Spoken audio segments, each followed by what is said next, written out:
ეს პირველი შემთხვევა 2016 წლის ოქტომბერში დაფიქსირდა. მოგზაური ჯეიმს რანკინი დღეს გადიოდა, როდესაც მან მის წინ ძველი ბანაკი დაინახა. თუმცა შემაშფოთებელი ის იყო, რომ ბანაკის ირგვლივ ხეებზე სხვადასხვა დაკარგული ადამიანების განცხადებები იყო მიჭედებული.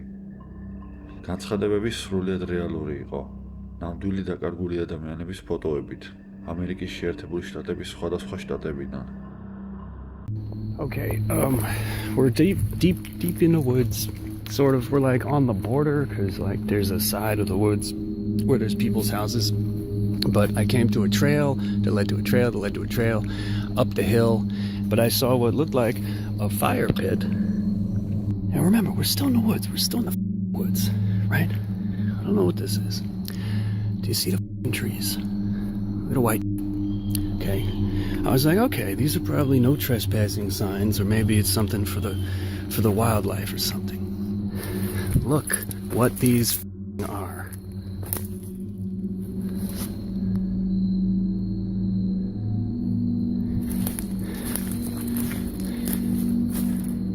What the is going on in here? This is Utah, Florida. They're all different. They're all different. Every single one. This one's from Georgia. And look at it. Like, look where the we are.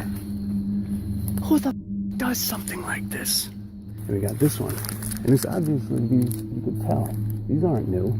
Like, not just that this is 2012, Noblesville, Indiana, right? Look at the tape. Look at the water damage. These bits have been hanging up for a while. Let me just, look at that. And over here in the middle of the fire pit, that's a shovel. აღმოჩენისთანავე ჯეიმსმა ვიდეოს ჩაწერა დაიწყო. ჯეიმსმა საბოლოოდ ყველაფერი პოლიციას აცნობა. თუმცა გამოძიების შემდეგ პოლიციამ ეს უბრალოდ ვიღაცის ჰელოუინის დეკორაციებად ჩათვალა. ჯეიმსი ამ გადაწყვეტილებით უკმაყოფილო დარჩა.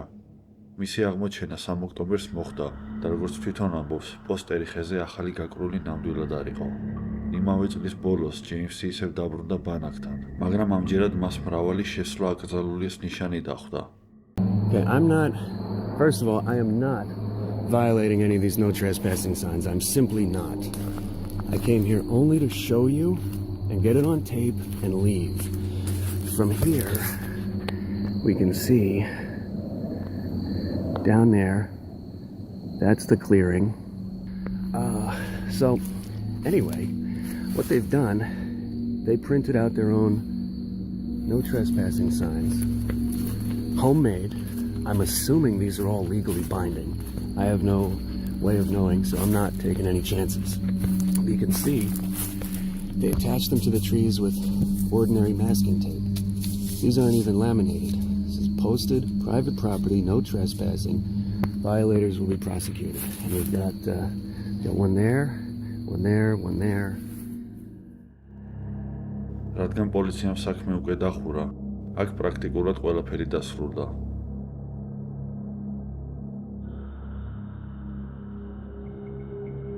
$2013 წელს კაცმა სახელად ფილ პოლინგმა თავის YouTube არხზე ვიდეო ადვირთა.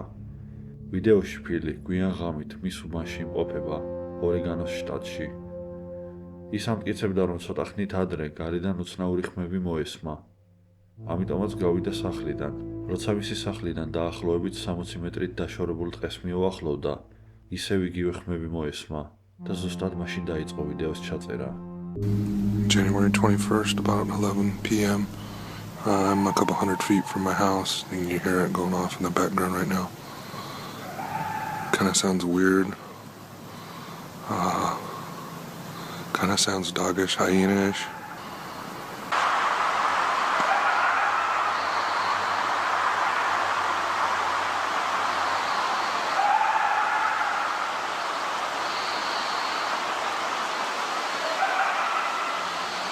I mean, that almost sounds like laughter. It's actually gotten closer since it started. It's probably only 200 feet, 300 feet from me right now. ვიდეო კიდევ ცოტა ხანს გაგრძელდა, სანამ ტყიდან იარაღის გასროლის ხმები არ გაისმა.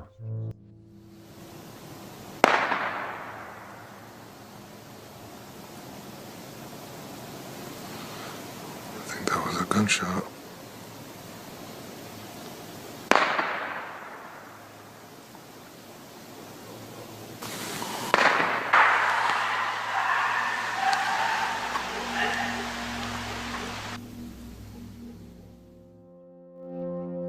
საზოგადოების რამდენიმე წევრი ამტკიცებს, რომ მსგავსი ხმები ბოლო 2 თვის განმავლობაში მათაც ესმოდათ.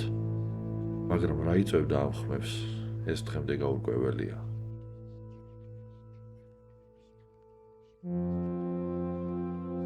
ეს ჩანაწერი 2 ბაიკერზეა, რომლებმაც GoPro-ი ეს შევზარავი კადრი გადაიღეს. მთელი ვიდეოს განმავლობაში ისინი ძალიან დიდი სისწრაფით მოძრაობდნენ, რაც თითქმის მათთვის საველისწერო აღმოჩნდა. ბილიგზე მიუთითებლად წინასწარ იყო რკინის მავთული, რომელიც 2 ხის შუაში ისეთი სიზუსტით იყო გაჭიმული, რომ არა მათი სწრაფი რეაქცია, ისინი მაშინვე თავებს დაკარგავდნენ.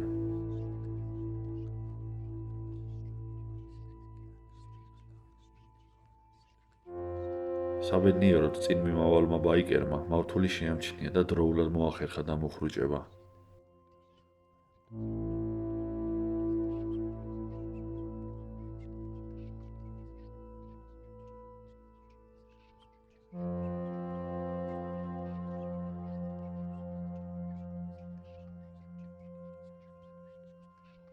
მოტოციკლისტები ფიქრობდნენ, ხომ არ დარჩენილიყვნენ და დალოდებოდნენ იმ ადამიანს, რომელმაც ეს გააკეთა. მაგრამ ბოლოს ასე არ მოიქცნენ. დღემდე უცნობია, ვინ იყო ის ავადმყოფი, რომელმაც მავთული გაჭიმა.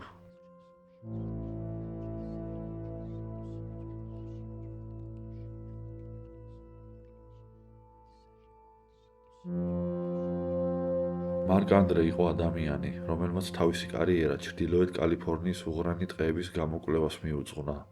ის თავის ქალაქის გარემოს დაცვითი სამსახურის დირექტორად იყო დანიშნული, ასე რომ მისი პირდაპირი საქმე იყო ტყეში დროის გატარება. 2018 წლის თებერვალში მას დაევალა ხეების მონიშვნა. ამ დროს იგი ტყის სიღრმეში იმყოფებოდა, როცა შემთხვევით რაღაც თვითნაკეთ ქოხს გადააწყდა, რაც იმ სიშორეზე ძალიან უჩვეულო აღმოჩენა იყო. მარკი რა თქმა უნდა ქოხს მიუახლოვდა. ის დაახლოებით 2-დან 3 მეტრის ფართობის იყო და 4 მეტრის სიმაღლის. შესასვლელ კარს საკეტი ედო და გარედან არ ჩანდა, რომ ვინმე შიგნით ცხოვრობდა. სიფრთხილის დაცვით მარკი უკან დაბრუნდა პროფესიონალური დამხმარის მოსაყვანად. შემდეგი რამდენიმე დღე ქოხის პატრონის პოვნას დაეთმო, თუმცა ყველა მცდელობა უშედეგო აღმოჩნდა. ამიტომ საბოლოოდ სტრუქტურის ადგილზე დაბრუნებისას მარკმა და მისმა დამხმარემ საკეტი გატეხეს და კარი გააღეს. შიგნით მათ ისეთი სივრცე დახვდათ, რომელშიც აშკარად ცხოვრობდნენ, ან მინიმუმ ახალი წასულები იყვნენ. ქოხს ჰქონდა ავეჯი, გამოთბობელი ღუმელი, პატარა ბიბლიოთეკა და ყველას დაგასაკვირად საბეჭდი მანქანა.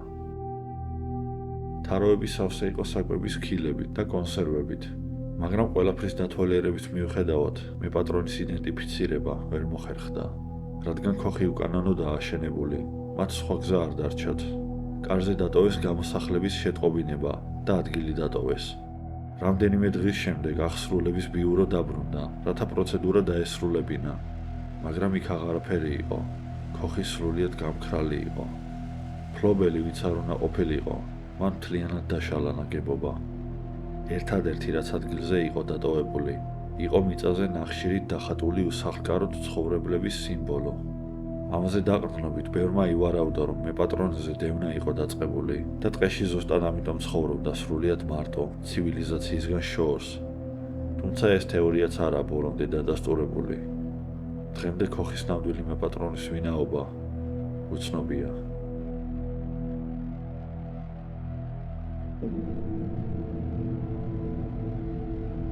ეს ვიდეო დეკემბრის შუა რიცხვებში კანადაშია გადაღებული.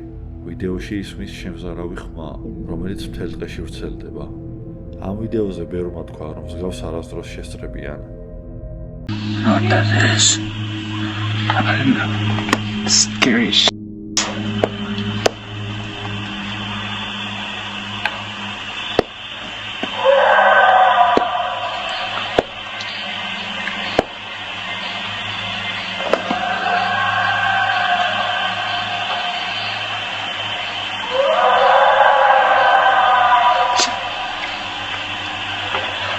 ზე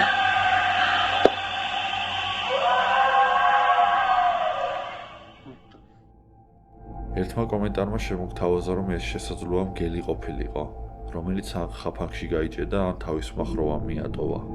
ასევე შესაძლებელია, რომ ეს სხვა ცხოველი ყოფილიყო, მაგალითად ირემი, ან თუნდაც მამალი ცხენირემი.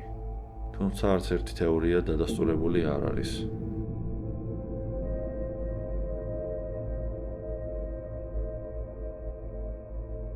იუთუბერმა რეინ შულერმა ეს ვიდეო 2013 წელს ადვირთა. მასალა გადაღებულია უსაფრთხოების კამერით, რომელიც რეინიმ თავის სახლის გარშემო დააყენა. სახლი მთლიანად იზოლირებულ რაიონში მდებარეობდა, როკის მთებში. კამერის მიზანი იყო, რომ მის ტერიტორიაზე ცხოველთა მოძრაობა დაეფიქსირებინა, რათა შემდეგ YouTube-ზე აეტვირთა, მაგრამ 13 სექტემბერს მისმა კამერამ სრულიად სხვა რამ დააფიქსირა. ვიდეოში ჩანს ტყის სიბნელიდან, როგორ გამოდის ქალი. ზოგი თვლიდა, რომ ქალი გზააბნეული იყო, ან მისი მანქანა ცოტა მოშორებით გაფუჭდა. მაგრამ ეს ვერ ხსნის მის უცნაურ ტრიალს ეზოში. თითქოს უბრალოდ უმიზეზოდ დადიოდა.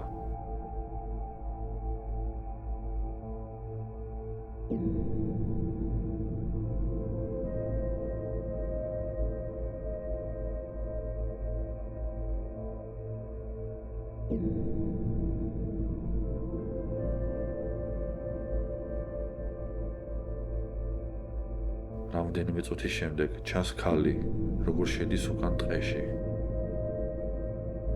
იმ ღამის შემდეგ სახლის ფლობელს ქალი აღარასდროს დაუნახავს.